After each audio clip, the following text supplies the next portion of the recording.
जय श्री हरि दोस्तों, पिछले अध्याय में आपने सुना अधिक मास कथा अध्याय 9। अब आगे की कथा अध्याय 10।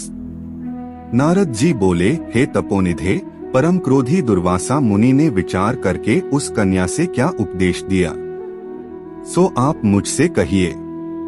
सूत जी बोले, हे द्विजों, नारद का वचन सुनकर समस्त प्राणियों का हित कर दुर्वासा का गुह्य वचन बद्रीनारायण बोले।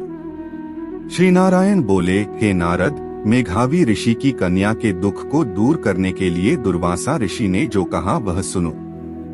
दुर्वासा ऋषि बोले, हे सुंदरी, गुप्त से भी गुप्त उपाय मैं तुझसे कहता हूँ। यह विषय किसी से भी कहने योग्य नहीं है, परंतु तेरे लिए तो मैंने ये विचार कर ही लिया है।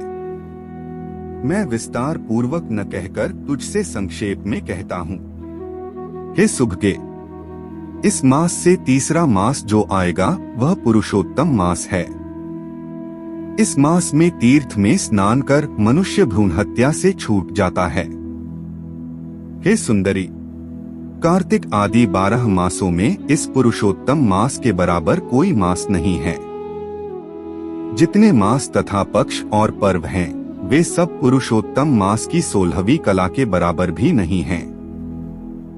वेदोक्त साधन और जो परमपद प्राप्ति के साधन हैं, वे भी इस मास की 16वीं कला के बराबर नहीं हैं। 12,000 वर्ष गंगा स्नान करने से जो फल मिलता है और सिंहस्थ गुरु में गोदावरी पर एक बार स्नान करने से जो फल मिलता है, हे सुंदरी, वही फल पुरुषोत्तम मास में किसी भी तीर्थ पर एक बार स्नान करने मात्र से मिल जाता है। हे बाले, यह मास श्री कृष्ण का अत्यंत प्यारा है और नाम से ही यह भगवान का स्मारक है। इस मास में पुरुषोत्तम भगवान की सेवा पूजा करने से समस्त कामनाएं सिद्ध होती हैं। अतः इस पुरुषोत्तम मास का तू शीघ्र व्रत कर। पुरुषोत्तम भगवान की तरह प्रसन्नता पूर्वक मैंने भी इस मास की सेवा की है। एक समय क्रोध में मैंने अम्बरीश राजा को भस्म करने के लिए अर्थकृत्या भेजी थी, सो हे बाले, तब हरि ने जलता हुआ सुदर्शन चक्र मुझको ही भस्म करने के लिए उसी समय मेरे पास भेजा। तब पुरुषोत्तम मास के प्रभाव से ही वह चक्र हट गया।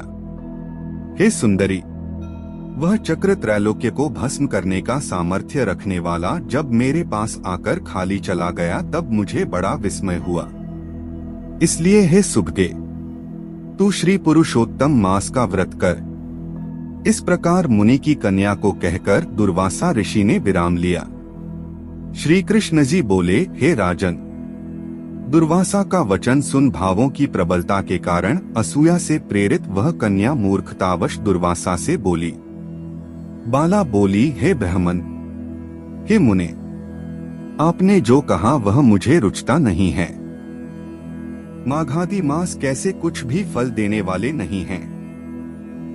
कार्तिक मास कम है, ऐसा आप कैसे कहते हैं? सो कहिए, वैशाख मास सेवित हुआ क्या इच्छित कामों को नहीं देता है? सदाशिव आदि से लेकर सब देवता सेवा करने पर क्या फल नहीं देते हैं? अथवा पृथ्वी पर प्रत्यक्ष देव सूर्य और जगत की माता देवी क्या सब कामनाओं को देने वाली नहीं हैं? श्री गणेश क्या सेवा पाकर इच्छित वर नहीं देते हैं? व्यतिपात आदि योगों को और शर्व आदि देवताओं को भी सबको उल्लंघन करके पुरुषोत्तम मास की प्रशंसा करते क्या आपको लज्जा नहीं आती है? यह मास तो बड़ा मलिन और सब कामों में निंदित है। हे मुने, इस रवि की संक्रांति से रहित मास को आप श्रेष्ठ कैसे कह सकते हैं? सब दुखों को छुड़ाने वाले परम श्रीहरि को मैं जानती हूँ। हे देव, दिन रात श्रीहरि का चिंतन करती मैं जानकीप्ति राम और पार्वतीप्ति शंकर के सिवाय और किसी को नहीं देखती हूँ। हे विपेंद्र, अन्य कोई भी देवता ऐसा नहीं है जो मेरे इस दुख को दूर करे। अतः हे मुने, इन सब फलदाताओं को छोड़कर कैसे इस मलमास की स्तुति आप कर रहे हो?